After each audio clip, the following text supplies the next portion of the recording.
similar. How did you get into the QOZ side, the opportunity zone side? When did you first discover it?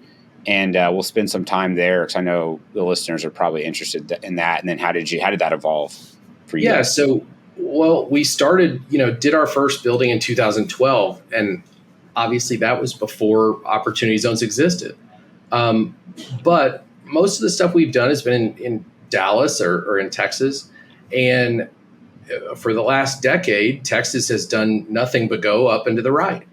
And so as we've been here, our first deals had really good returns. And so we wanted our next deal to have really good returns. And it did. And then the third deal and whatever. But the hard part was on the front end. Before we started doing the project, we wanted it to underwrite to have really good returns. And those deals were hard to find, right? Because we didn't underwrite 10 or 15% rent growth. We're underwriting minimal rent growth. And so we really were looking for great deals and we couldn't always find them. And so we looked for new ways to make them underwrite better, to have these cushions that we were used to. And so we learned historic tax credits.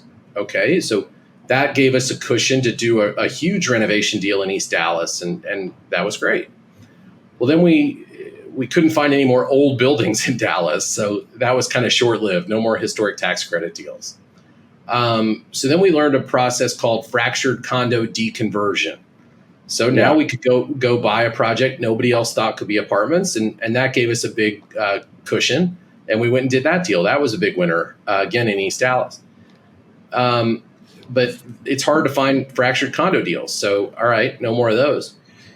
Well, then we found Opportunity Zone. Our CPA and attorney were early adopters, and we knew this area of Dallas pretty well and found a portfolio of 8 properties, 1960s, that needed to be gut renovated. And we said, well, let's go do those. The OZ benefits give us another cushion, so a little bit of extra juice that make us comfortable to go buy those deals, even though in and of themselves, just on their own, the yield is maybe a little bit too low or right on the edge of wanting to do them solo.